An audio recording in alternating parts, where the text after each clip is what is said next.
Siegfried, Hello, can you hear can you me? hear me okay? How you doing? Yeah, I can hear you. Great. I can hear you. Can you hear me okay? Yeah, there's a bit of a delay. Good, good, good. Well, that's the old country. That's the old country. Nice to see you. Nice to see you. I know we debated before.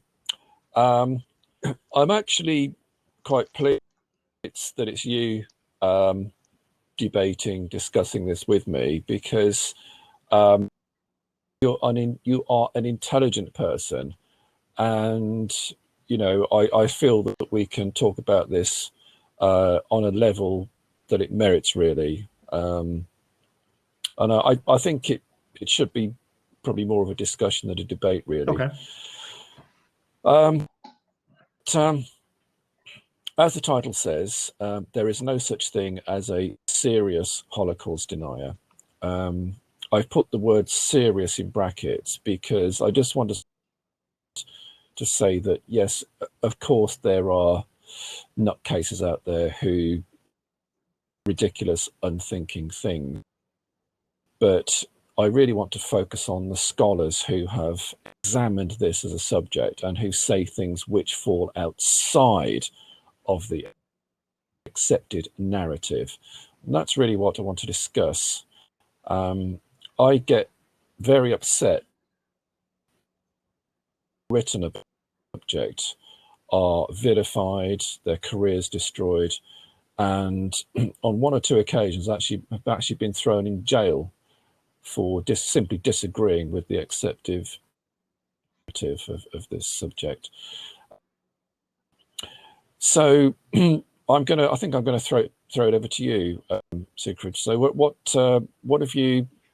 I know you've done a little bit of research on this. What's your feelings? Well, let's see. So, yeah, I mean, partly I didn't know exactly where you're going to come from as to what a serious Holocaust denier is or isn't. I think that you can get into kind of a semantic argument about what it means to deny something versus, a lot of them will call themselves revisionists, from my understanding. And I think that the line between what a revisionist is and what denial is pretty slim. It mostly comes down to which one you think is a harder word or a more stringent term, right? So, the dictionary definition of a denier is one who refuses to admit the truth or existence of something, right? So that is somebody who is disputing a claim. So if I make a claim, I got to the theater at 10 o'clock, you could deny that and say, no, I was there. He didn't arrive at 10. In its simple sense, denial is simply to naysay something else, right? So are these people disputing an established narrative of what the Holocaust is? And I think that's probably the case. We could look at it. So I tried to define what the essential elements of the Holocaust is as people understand it, right? And so the ones I came up with were as follows. So it was an organized program by the Nazi regime. The intent was to cleanse Jews from Nazi-controlled areas. Its means included mass systematic murder, and the scale of these murders was in the millions of people. So those are the essential elements. If you're going to dispute those facts or those claims, then you fall into the category of denying the established idea and the historical narrative of what the Holocaust was. If you want to quibble about some small point of fact, well, that's a little bit different. And I think many genuine scholars do. Even Jewish scholars argue back and forth about the exact nature of this or that thing. But those are the established elements. And what people worry about and are concerned about are people who have a motive, which is an anti-Jewish motive, who are trying to minimize or deny elements of the Holocaust in order to have a political or social attack against Jewish people. Yeah, fair enough. Absolutely. I tell you what, can we just, I mean, first of all, the whole word or phrase Holocaust denier, what is your understanding of what that actually is? To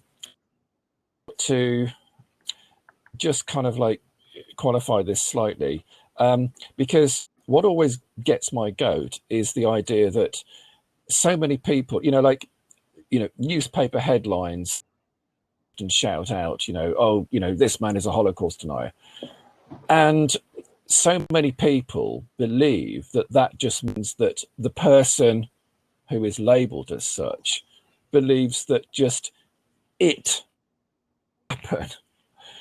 And of course, that begs the question, well, ridiculous, they must be mad. How can they say it didn't happen? Look at the bodies, look at the evidence, look at this, look at this, look at that. But in actual fact, this is not what, these authors are saying. They're actually saying something very different. And of course, it's the old story. People don't actually read by these people.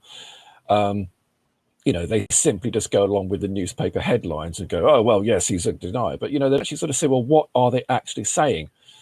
So what are your thoughts on that? How would you actually sort of describe someone who is a denier as such? Well, like I said, it's somebody who denies those key elements of the narrative of what the Holocaust is, right? So they come out and they say, look, there's a Jewish conspiracy to lie to you, to tell you that they suffered greatly, that there was this special persecution of the Jewish people, and that's not true. It wasn't very special. It was just normal casualties of war. Hitler was just just carrying out a military agenda. He had no special animosity for Jewish people. They weren't specially targeted. They're just lying to you to get you to buy in, to sympathize with them so they can continue to, control us with their Jewish puppet strings, run the world, et cetera, et cetera, et cetera, right? Usually there's an end narrative, right? It's a Jewish conspiracy. It's a lie. It's a money-making scheme. It's all just there to aggrandize and empower the Jews and to weaken and to make us subservient to them, right? That tends to be the root narrative when you dig. Almost everybody who seriously publishes a lot of material about the Holocaust and is engaged in that community also publishes material that is derogatory towards Jewish people or talks about Jewish conspiracies. And while I'm sure there's probably a few people that avoid some of those pitfalls, the community itself, if you look up online about material about the Holocaust and how there's deception involved in the standard narrative, you're going to find piles of anti-Semitic material attached to that. Yeah, I think really that illustrates the caveat that I put into my title, because I actually think of a serious Holocaust scholar who actually, what you've just said, yes, that may be prevalent within the sort of, the sort of, neo-Nazi community, but I wouldn't call that serious scholarship. I mean, can you name me the sort of, the major sort of Holocaust revisionists who would go along with that narrative that you've just described? Sure. Well, I've got some, I went looking for quotes, right? To prepare for this debate from a technical perspective, I went and found quotations from Holocaust deniers, right? Denying the Holocaust in one way or another. But so I don't know which ones that you would consider serious or not serious. So I can go over a few of them. So up at the top. Well, you'd have to give me a few names, I think. Sure. Yeah. If you can give. Oh yeah, absolutely. And let me read a couple of these quotations just to give an idea what I'm talking about. And then you can talk about who the person is and whether you consider them serious. So David Irving is well known. Yeah. He was prosecuted for Holocaust denial, I believe, in either in England or Canada. I'm not sure which. No. So he's a writer. He's written a great number of books. No. Are you saying he's not serious? No. I've met with David Irving on many occasions. David Irving was not actually prosecuted for Holocaust denial. He was prosecuted in Austria, and they couldn't win a charge of Holocaust.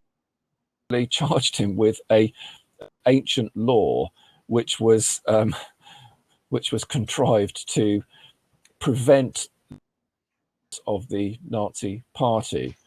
So they kind of accused him of doing that, of trying to propagate neo-Nazism, etc. Of legal charge that they could get him on. So that's what they charged him on. I mean, David Irving, you know, one of the least controversial revisionists in my book. Is he you know, as I serious say, though? I've met with him several times. Is he serious? Well, a serious scholar, do you mean? Or Well, I don't know. Would you lump him in as a serious because he's not Holocaust actually. I mean, revisionist? well, no. I mean, he's not even. No, David Irving's not even a Holocaust historian. He's a World War II historian. Okay, so No, I wouldn't call David Irving. I can tell you what what his thoughts are on the Holocaust. You know, he got the reason why he sort of got labelled a Holocaust denier is because you know, he had a very successful career as a historian, as a historical writer, and he could have made a lot of money. You know, he's the man who first broke the story on the Dresden atrocity, 1945. But he wrote the you know, the biography of Adolf Hitler, Hitler's War. And when he took the manuscript to his publishers, they said, "Well, it's all very good, but what about the bit that's, you know, covers the Holocaust?" And I couldn't find any documents that actually with the Holocaust, so I didn't make it up. I just, you know, I can't put things in that that I can't find, because all of his stuff is written from original sources and not from other people's books. So his publisher said, "Well, you know, you need to put this in, because otherwise, you know, you won't make much money." And he said, "Well, I'm sorry, but, you know, I can't find a document." In fact, it is perfectly true to say that that no one has ever found a document that links Adolf Hitler with the Holocaust. that's some rank bullshit, you know, right or there. with It's any, quite a bit of it, actually. You know, well, no, it is. No, it is true. It is no, not no. true. Listen, it is actually a fact. not. No, it is, lying. but it is secret. No, it is actually true. And there's actually a reward that's been put up to find. You know, that is not to say that that proves, you know, there is no link. Of course, it's not. And of course, the you know, the answer, well, you know, the documents were destroyed. Well, you know, they could have been, but No, they could have been. There's direct quotes from Hitler talking about killing the Jews, about taking the Jews out into the public square and hanging them. And when they've finished rotting and be taken down, they will go get more Jews and hang them too. Well, yeah, I know, but I mean, I look, know. okay, Yeah, he said those things, but he's not, you know, really connected to the Holocaust. No, Come on, man. I don't. Yeah, but listen, just a sec. I think it's, don't let this sort of slide into a debate about the Holocaust. Yeah, but you're the one who brought that up. You're the one who came up in this debate and started saying facts that there's no ties. Right. So if we're going to talk about whether there's deniers, no, but there isn't, because they. No. Listen, slide through. Butter me up about. If you listen to what I said, come here, talk about denying facts of the Holocaust, and then say we're not going to talk about it. Right. So either we are or we aren't. If you listen to what I said there are no documents, okay, and that is actually true. Yeah, these documents are written records, is what he said. And there's written records from the German High Command talking, specifically detailing methodologies for killing Jewish people and the difficulties they had in doing. But this is rhetoric. It's not rhetoric.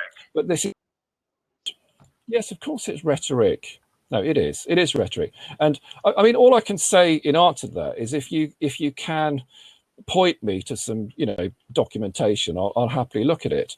But I think it's important just to note that, you know, again, sticking with the subject that we've got in hand is the seriousness. I can tell you what David Irving believes, and he believes that, you know, that, as I say, that there are still documents to be found. He believes that Auschwitz was not an extermination camp. He believes that the camps, but they were Treblinka, Sobibor, and that the architect of most of the atrocities that went on was actually Heinrich Himmler, and he's actually found documentation to prove that. So, you know, but he is actually a lightweight. So, you know, as I say, you know, I don't want this to slide into a full-blown sort of Holocaust debate. I am only saying that I feel it's a shame that, you know, people who are serious scholars are kind of not allowed to just look at this as a serious issue and say, well, let's actually look at it. Let's please just, in the light of day, really examine things. But of there course, are plenty of they're serious not scholars allowed who, in to, the light because of as day, soon as look at they the are, they're Holocaust and study it. And there's no, I mean, they go over the documents, they try to decide what their meaning is, they look at things, they examine things. It's history. But when you tie the people who are dedicated to denial of the Holocaust, they tie themselves to this motive of hatred of Judaism and hatred of Jews. And it's just rife throughout a great number of these people. Look, David Irving, for instance, like one example, it was his diary from September 17th, 1994, in which he wrote a little ditty he composed for his young daughter when half-breed children are wheeled past. It says, I am a baby Aryan, not a Jewish sectarian. I have no plans to marry an ape or Rastafarian. And that's the kind of people that we're dealing with here. Yeah, but I mean, it's reprehensible. David Irving is a racist. That's the motive that drives them. They're not intellectually questioning whether the Holocaust happened. But no. They have a motive and an agenda that they are pursuing, and they will do anything they can in order to prop up belief in that agenda. Look, he wrote this: ridicule alone isn't enough.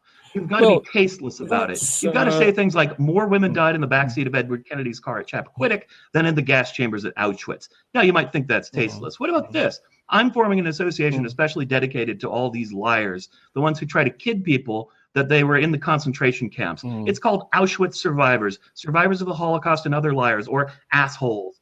Can't get more tasteless than that, but you've got to get tasteless because these people deserve our contempt. The people that had eyewitness testimonies of the experiences they had in the concentration camps deserve our contempt and are liars. That's the kind of person we're dealing with here. That's David Irving, tip of the iceberg, but one of the people that calls themselves a Holocaust revisionist, is shared in the literature of that realm, and is deeply linked to anti-Semitism and reprehensible moral behavior, which it's pretty clear his threadbare theses are part of. Yeah, well, what you've just said is, is obviously an ad hominem. No, it's not an ad hominem attack. I don't deny that David Irving guy. is a Those racist. are his words. But it is that no. I think, come on, you're talking over me. I mean, you've kind of like got this moral high ground thing. We all, I admit that David Irving is a racist. I know that. He can be very rude. He's sort of a child of the 40s and 50s. He says all sorts of things which are completely unpalatable now. But I think one has to kind of just, put and sort of think, okay, but yes, he may have said some of these things, but let's actually look at what he's written, the facts of what he's studied. So I think that is a different thing, really. I think that needs to be taken. Right? No, yeah. Well, I mean, you can, but you just said you don't want to talk about that. This debate is about whether these people are out there and whether they deny the Holocaust. Well, I don't, and they do. No, because what one has to look at is what he's written about it, not just like what sort of a person he is. Why? Because I mean, there's a lot of people which are, they write all sorts of lovely things, but they're real bastards. I mean, if you examine like your favorite film star or your favorite writer or your favorite musician, some of them are just complete bloody arseholes, But you have to sort of think, but what have they done? What do I like? William Shakespeare was a whoring, probably wife-beating sod, but we all still venerate him. We venerate his writing, so, sure.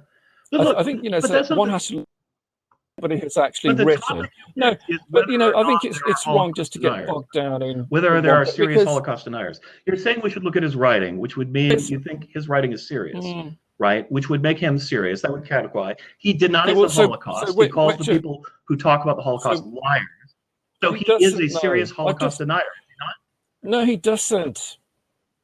No, he's not. I just read you a direct just explained to you what. So is he not serious, or is he not a Holocaust denier? It doesn't matter. It doesn't matter. Well, that is the subject of the debate, sir. You're not debating me though, Siegfried. Really, you're just trying to talk over me and bamboozle me. I'm sorry, but the strength of your voice doesn't actually add anything to the strength of your argument. The strength of my voice comes from the people irritation. do say all sorts of. Look, it's irritating to me when people dissimulate. when they try to talk in circles, they try to be gentlemanly.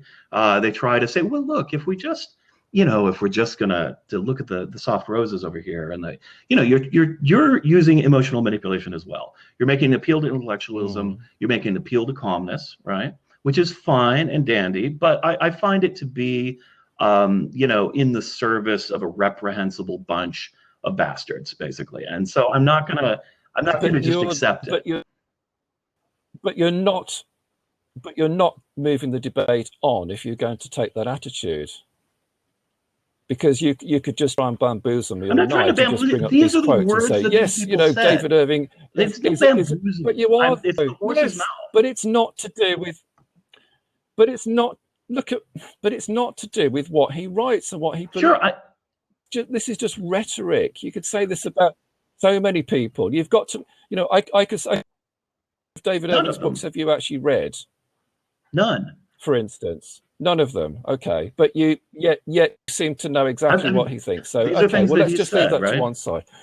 So can we move on to sure then, please? Can we sort of talk about I've got Herman Otten here.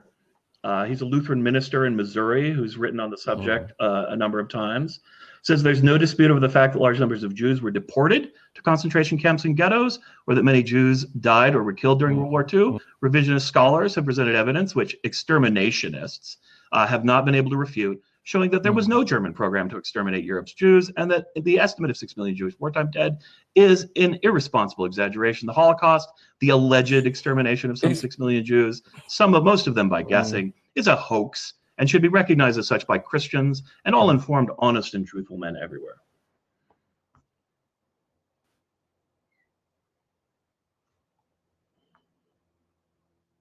Siegfried, look.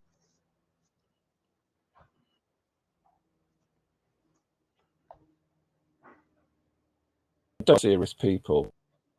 No. I'm sorry, you're cutting out quite a bit. Hear me, because I can't see myself at the moment. Hear me again, Siegfried, because I keep seeming to be dropping. Listen, okay, right. Well, before we go any further, okay, you will find plenty people like the chap that you've just mentioned, who say all things them as I don't know if you got that, but my screen just yeah, I'm only getting bits and pieces. I understand. Okay. You're saying that these guys are not serious. Yeah, well, they're not. No, they're not. And I'm not going to stand here and defend some of these people because they're not serious. And as I said at the start of the debate, I said, of course that there are, people who just sort of say all sorts of ridiculous things. They're not scholars. They're really not scholars. The people you heard, people like Germa Rudolph, Ernst Zundel, Mark Webber, etc. These are people who are published. They're serious published authors. They have spent time in jail. You need to look at them really. Again, I make no excuse for the guy that you've just quoted. There are all sorts of people like that, but just not serious.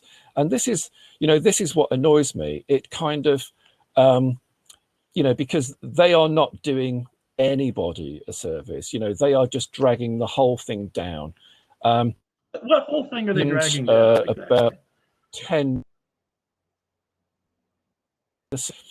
I believe subject in history should be open to examination.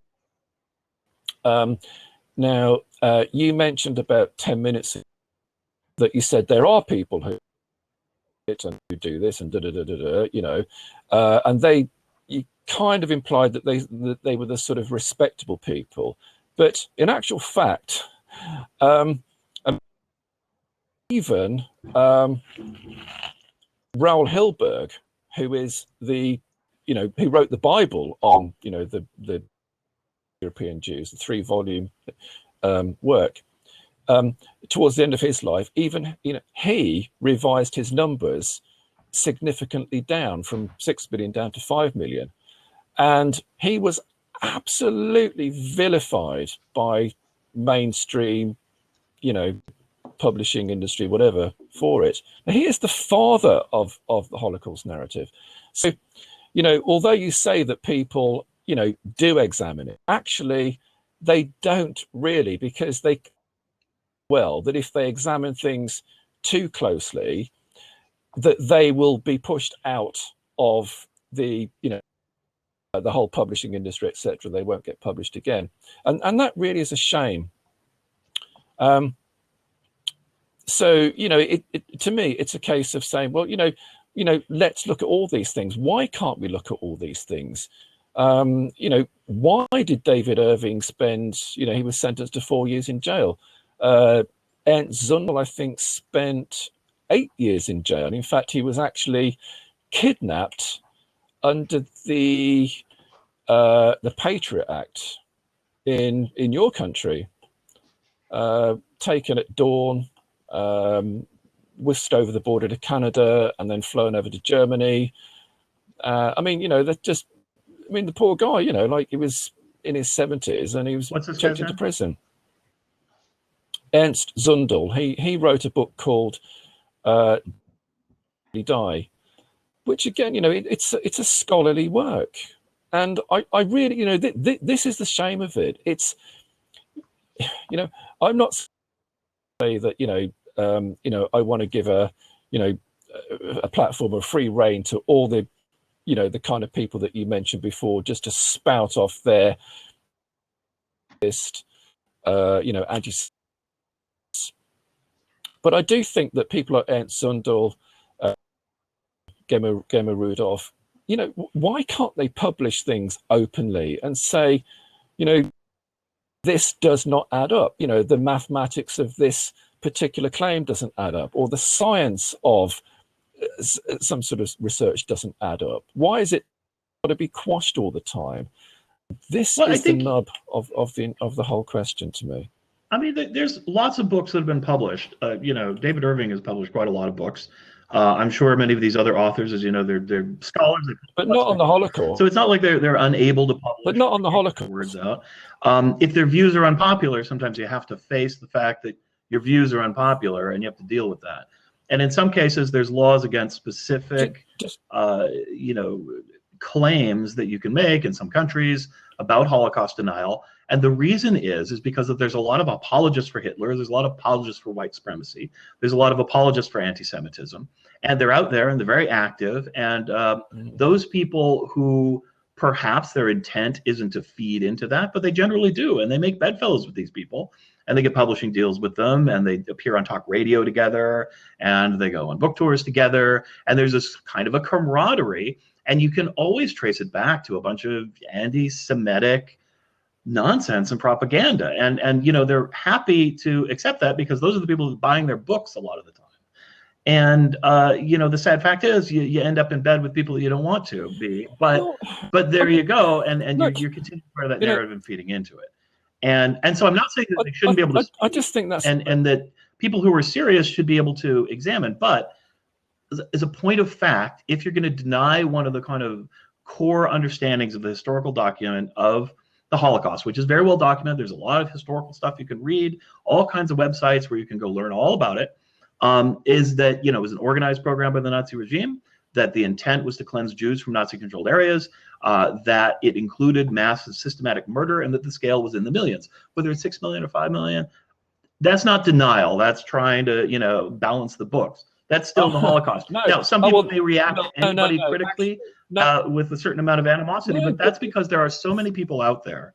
And if you go looking for people who deny the Holocaust, you will find a lot of anti-Semitism, bigotry, and racism. And because that's where most of this comes from, it paints the other people who are participating in it with a dark brush. But that's part of what you have to deal with, because that is the root of Holocaust denial.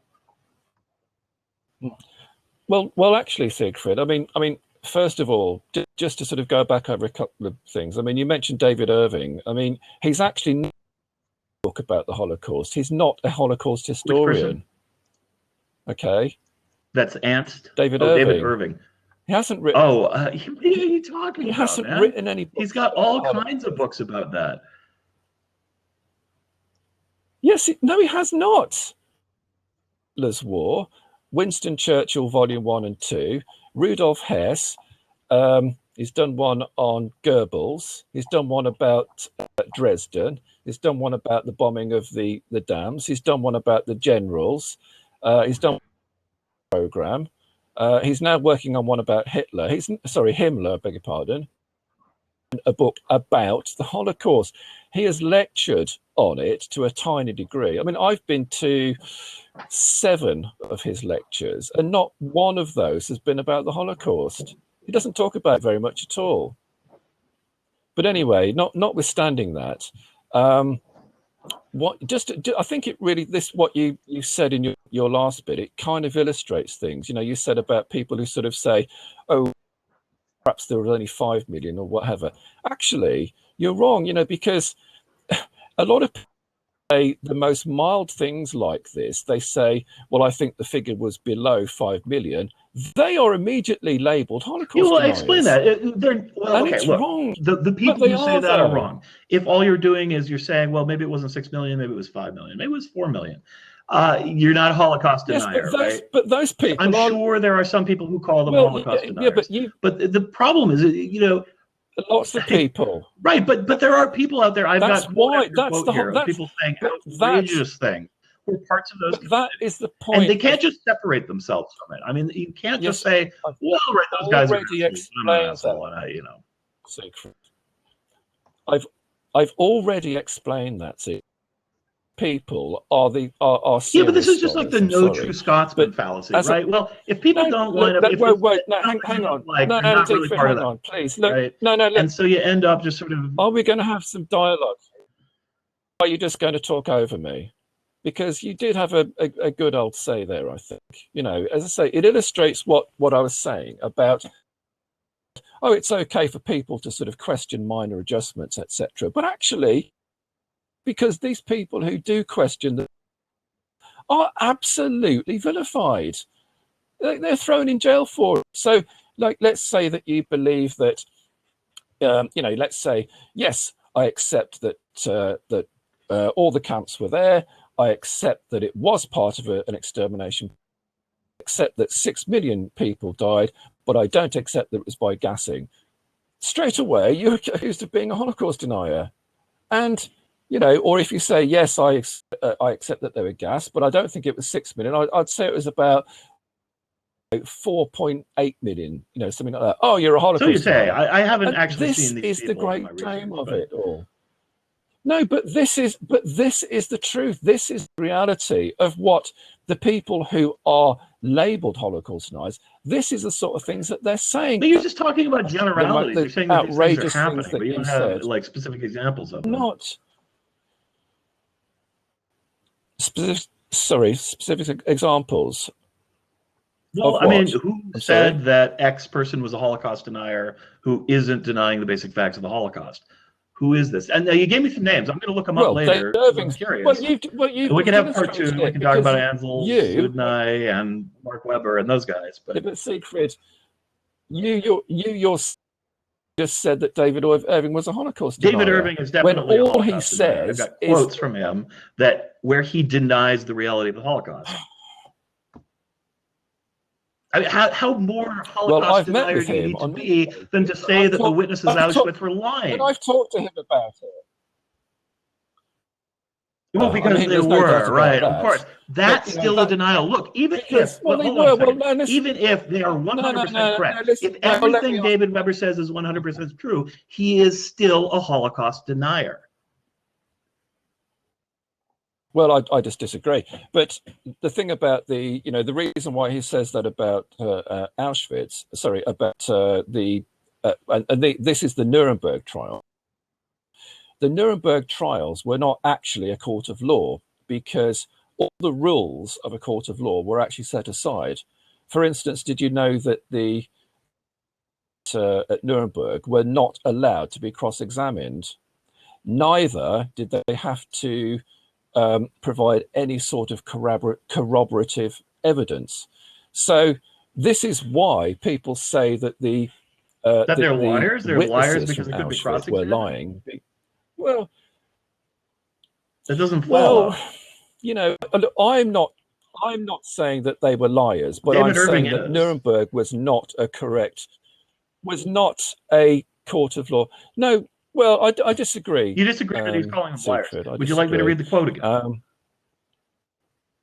No, I didn't. I said, okay, look, okay, I'm saying that I disagree that he's a so-called Holocaust denier. Well, he's denying the Holocaust. How much more do you need to be in order to be a Holocaust denier? It's ridiculous. David Irving says that there were around, he says that there were between 5 and 6 million people killed in the Holocaust. It did not happen at Auschwitz. He says that it happened in what he calls the Reinhard camps, which are Treblinka, Sobibor, and I think there's another one as well. He cannot find any documents that link. Well, he's not trying very hard because they're out there. He says that it is. He said, if I can just. No, you won't find. Well, well, as I said before, if you can point me to where those documents are, please put them in the links below, and I will happily read them. I really. In fact, I will forward you the money that he's put reward up of $1,000 if you can find a document. And I would genuinely be interested in people that. the flat earthers have rewards like that. They never pay out that crap because they're liars. They just do that as a publicity stunt. Siegfried, listen, please put those links. Sorry, please put the link in the comments below because I am genuinely interested. Okay, I really am. But I was just trying to explain, what he believes. So he says that, between 5 and 6 million people did die, but it was mainly the work of Heinrich Himmler, not Adolf Hitler.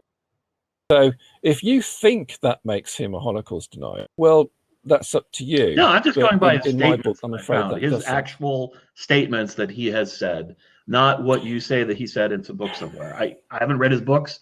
I don't know. If he says Himmler did more of the work in the logistics of the Holocaust, haven't read his that's books. Perfectly fine. I don't care. You haven't read his books. That's not one of the pillars of Holocaust denial. You haven't read. So you haven't read his books, you haven't been to any of his talks, you haven't met and talked with him, yet you are obviously an expert on what he believes. Just well, reading that's fine, and I'm obviously not. Quotations from him. I have read statements that he has said with his own mouth. I have met with him, and I've talked to him, but not in his books. You're just talking about what he is like as a person. No, I'm talking about what he thinks as a human being. He's a race. We're not really having much of a dialogue. You keep on interrupting me all the time. He's a rude man. He's racist. He's a child of the 40s, 50s. He's very old-fashioned, very politically incorrect. But I think what really matters is what he writes about, about history, because that is what he does. I think he's full of shit. Because he has an agenda that he wants to pursue, and he will selectively choose facts that only support his view. Okay, you believe that. That's fine. That's fine. Can we now, we've got 6 minutes, 35 seconds to go.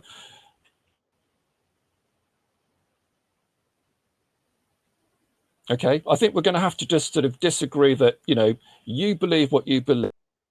Let me say to any audience that's listening to say, okay, well, please look at some of the works that you've picked on, who is actually the most lightweight Holocaust historian amongst all of the Holocaust revisionists. The reason why I think you've picked on him is because he's kind of a household name, and the news pulled him apart to make an example of him. But I think if you want to read something a bit more serious, then read Germa Rudolph or because they are Holocaust historians, and Mark Webb. And I think you'll be surprised as to what they're saying.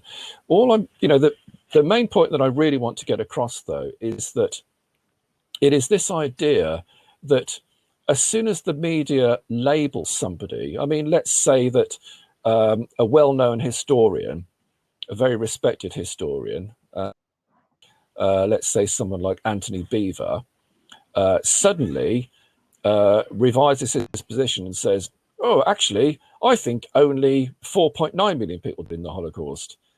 He would be immediately labeled a Holocaust denier. And it's pathetic. It's absolutely pathetic.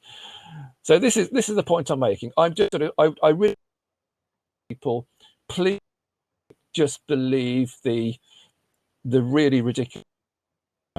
Just look at what people are actually saying, and not, you know, what they have said kind of trick, but look at what they're writing. Look at what they're actually saying. I think you'll find a different story. Yeah, I would say everybody out there should go and research the Holocaust themselves. Anyway, do some reading, read from various different sources, get different perspectives, and decide for yourself who you think has ulterior motives, who do you think is lying, and who do you think is telling the truth. Personally, members of my family are Jewish. I've read a lot on the Holocaust. I've read both a lot of the denial literature that you can find online, and I have read a lot of the, the literature that offers the evidence for the Holocaust. I find it very convincing that this event took place, that the key elements that I talked about, that it was an organized program of the Nazi regime, that the intent was to cleanse Jews from Nazi-controlled Germany, that it was a systematic form of murder, that the scale was in the millions of people, are all accurate and true and well documented and well established. And that, it was a horror carried out in the name of anti-Semitism, and anti-Semitic forces continue to be an apologist for these actions and to try and minimize these actions and to try and use this narrative as a counter narrative to say that the Jewish people are controlling everybody.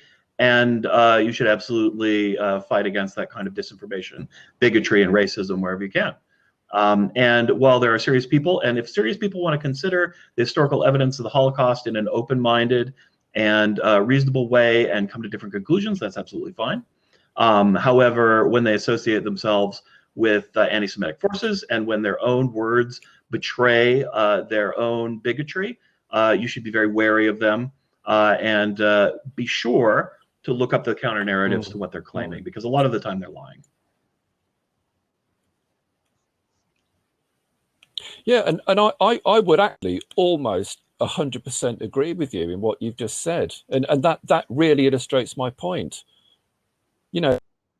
Not talking about people who are just anti-Semitic nutcases or what have you. I'm talking about serious scholars. Just a little point there when you said, I believe it happened.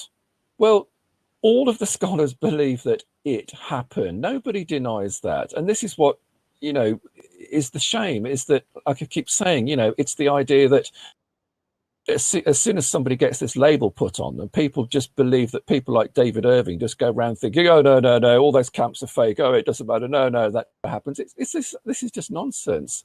This is not what they believe at all. You say, find out for yourself. Yes, do find out for yourself. But please look at the original sources. Don't just read, especially if it doesn't actually cite references. Please look at where information comes from so that you actually get it straight from the horse's mouth, and not just, oh, so therefore it must be true. The original sources are very important. Please look at that. I think that should be the case in any historical research one does. And I just regard this particular issue, it's a very delicate issue, as I know, but I feel that it should be open for examination. And as all history it is constantly revised, because new evidence comes out of the archives all the time. Well, look at it with an open mind and don't be afraid. Anyway, Siegfried, it's been great to talk to you. How's your trailer? Are you in the trailer at the moment? Oh, the trailer's doing great. How's your trailer? We're in San Diego, so we're kind of stationary at the moment. Just enjoying the winter. It's like 75 degrees here, so right, okay. It's lovely. Yeah. 75? That's not fair. It's like, 25. I don't know. Because we do centigrade here. We do like 10 degrees, something like that. We've had snow and all that sort of thing. But anyway, no, it's been a pleasure to talk to you as usual. And I really hope that viewers will just take this as an intelligent discussion, and not come on, please just bear with me.